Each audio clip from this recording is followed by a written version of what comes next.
What is going on, guys? So today we are going to do a little quick video. This is going to be part one in a little series of the top mods for the Honda Grom and what I think. I think this one I will consider the category as your first essentials. These should be probably your first mods you should get for it. So yeah, I would consider these mods that we're going to talk about today the essentials, and this could go for the Honda Grom, the Grom clone, the Z125, the Monkey. I mean, they're all pretty standard. Any of the little bikes, this is pretty standard of things you probably should want to buy, but are not actually, you don't have to. It just makes the ride a whole lot better. So now when I say the essentials, now again, this is all my opinion and how I feel about riding. Everybody could be different. You could totally want something different. You could like what, you know, the stock form of this is. Some people don't, some people do. So this is all based on opinion. So you just got your Honda Grom or your clone or your Z125. I think the first thing, that the essential thing that you need to change on the bike would be the exhaust. The reason I say this is not just because everybody likes a louder bike. It is for the fact that people cannot hear. For one, they cannot see you already. And then you add a small bike, even harder for them to see you, and then you add an even quieter exhaust where you can't even hear you. It's more of a safety thing, but also I like a louder exhaust, so, and it sounds better. Now, if you don't like a super loud exhaust, I put the silencer back in my exhaust so it's a little bit quieter, because coming up on video, it's kind of loud. But without the silencer in it, everybody can hear you now. And then if they're hearing you, they're going to look for you, and hopefully they see you. It also does wake up these little bikes a little bit better, whether it be the clone, Grom, Monkey, Z, whatever it is. Now, when I talk about exhaust on a motorcycle, most people are going to think, man, that is going to be crazy expensive. But not really, not for these little 125cc engines. These little things have been around for a very long time, so exhausts are honestly pretty cheap. Now, you can spend $300, $400, $500, $600 on an exhaust, no problem. But you can also spend like $100, and it does about the same thing and sounds about the same. Granted, the quality's not going to be as good, but it's going to do pretty much the same thing. So yeah, the exhaust is pretty much going to do the same thing. And you could get exhaust for these. I think I paid like $100 for my exhaust off Amazon, and it got there in 2 days. So, and it sounds fine to me. It sounds great. People can hear me, especially if I take out that baffle. It is ridiculously loud. So it all depends on your budget too, and what you're looking for, and there's so many different options out there, and there's so many videos on YouTube for exhaust. So I think your best bet would just be look up your bike and then look up reviews and maybe some video or sound clips, and you can find exactly what you want. So now that we have talked about the exhaust, the next item that I want to talk about that I would go for would be changing out the stock handlebars. The stock handlebars on most motorcycles are not built to the greatest quality and are not meant to be crashed, laid down, bumped, everything like that. Also, the riding stance is not the greatest in my opinion for me. It may be better for you. Like I said, this will vary person to person. So the ones I have on here are the KLX 110 bars, the 7/8, and that is what usually most all Groms and clones, they all have this 7/8 bar. Just make sure you check before you do purchase whether or not, what size it is. But these sit a little bit higher, just a tad higher. They're almost the exact same, but they sit a heck of a lot wider. So your stance is a lot more wider. Good job. I'm going to speak strictly on the Honda Grom here. The stock bars that come on it are absolutely terrible. They are super weak. They are super thin. They're flimsy. If you lay your bike over once or drop it on its side or whatever, they're going to bend. Good thing about these KLX 110 bars, they are super thick. They are meant for abuse. They're dirt bike bars, so they're meant to be dropped and be able to take it, not bend. Most people that end up, I'd not say all, but most people that buy a Honda Grom are trying to get into stunning or learning wheelies, so you're gonna drop your bike. Having the stock bars and dropping your bike is probably not gonna end well. So being that this is only $60 for these on eBay, you can't beat it. And it changes the appearance of your bike too. It makes it look a lot better. Your ergonomics are a lot better.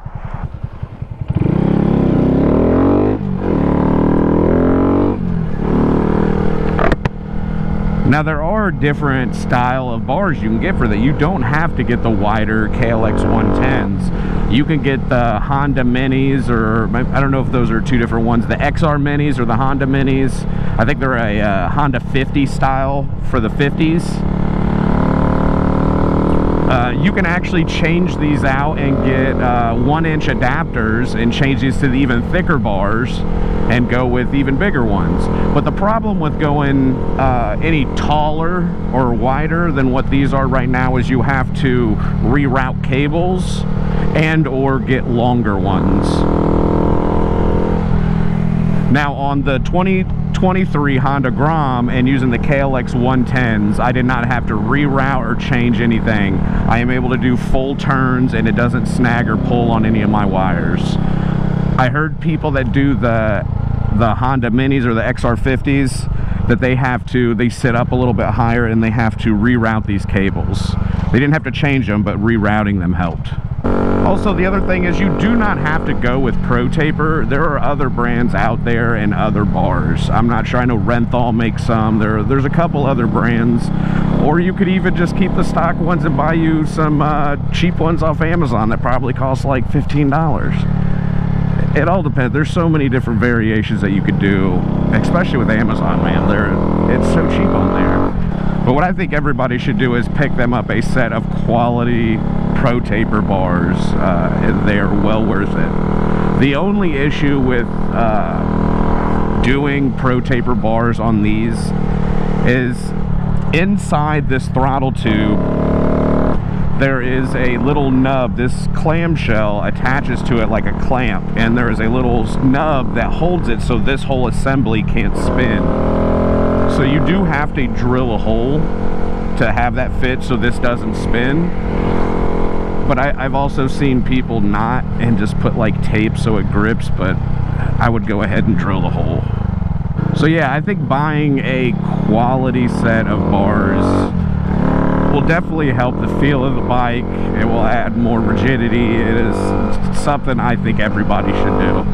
So now that we have talked about handlebars, let's talk about grips. Those go with your handlebars. So if you're replacing your handlebars, you're more than likely going to want to replace your grips. It's kind of hard to get your grips off without messing them up, especially the stock ones that come on the Honda Grom. They are not the greatest. I definitely think, even if you don't change out your bars, I think you should change out your grips.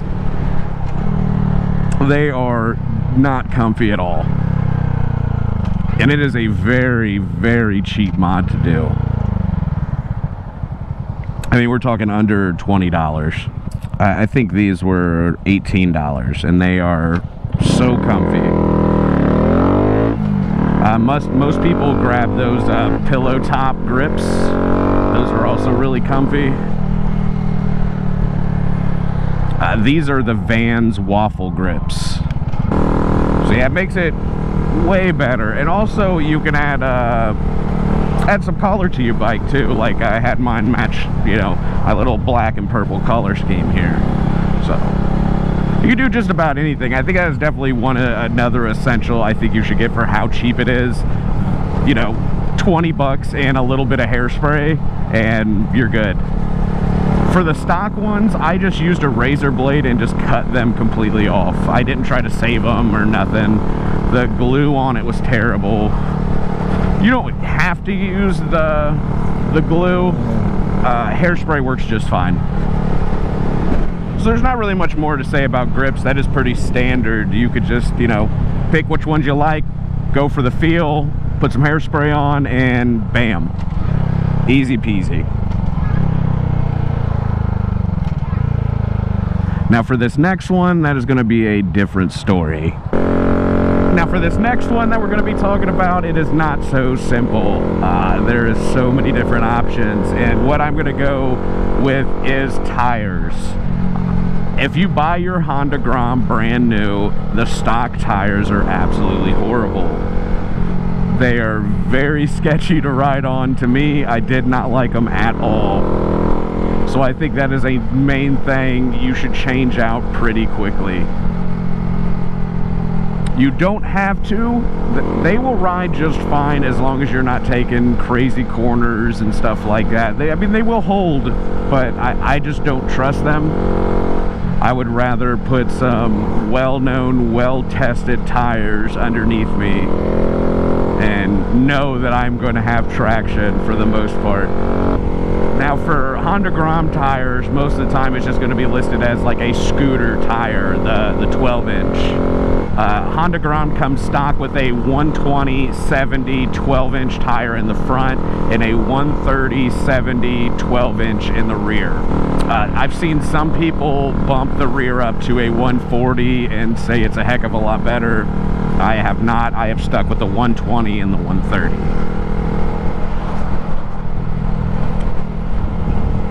So I think the main consensus on good tires for the Honda Grom are the Michelin Power Pures, I think is what they are called, or Power Sport, Pure Sport, something like that. I can't remember. But those, honestly, for me, right now, were hard to find in stock. Or if I did find them in stock, they were shipping from overseas and the shipping cost more than the tire itself. So what I did is I went online and I looked, and Partzilla had some tires in stock that would work for me. I did a little research, watched some reviews, what people said about these tires. I went ahead and picked up the Pirelli Diablo Rossos. They're not the 1, 2, or 3. I think they're just the standard Rossos. These are actually really, really nice. It definitely changed the feel of the bike. So yeah, I think tires would be a good mod for the bike. It is going to be about $100 a tire on average, give or take, maybe more, maybe less, just a little bit. The other problem would be getting them mounted and balanced and all of that. I got a couple quotes around here in Cincinnati to do tires. If I bring the tires in off the motorcycle, mount and balance was $54 a tire. If I brought to another place, it was about $65. If I brought it on the bike, it was like $100 a tire. But most of the time when you go to places like that, where if you just don't buy them online, you just go into the motorcycle shop, if you order it through them, they'll do it all, you know, at a cheaper price. So it's your best bet before you order online, like I did, is go ahead and go into the shops and ask them what their prices are, what they can get you tires for. Because more than likely they could have got those, the Michelins for me at a cheaper price where I did not have to pay that crazy shipping. You just might have to wait. With the ones I ordered like these, I wanted those like damn near the next day. So I got those in 2 days basically after I ordered them. After getting your tires, I definitely think you'll feel a big difference from the stock ones. So now when making sure when you get your new tires, it is essential that you break them in. You definitely don't want to go completely turning in a corner 100% on a fresh tire.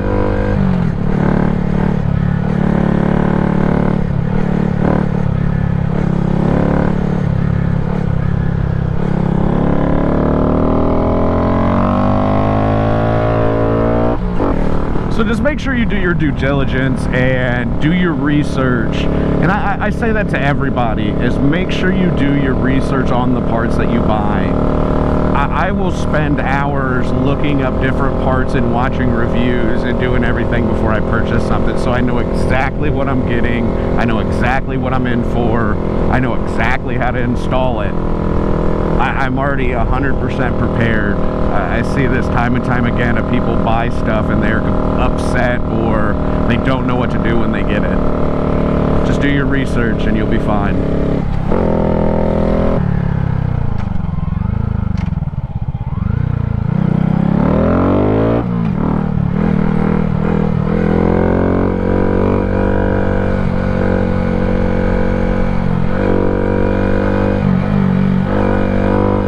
So you have to do the standard roundabout.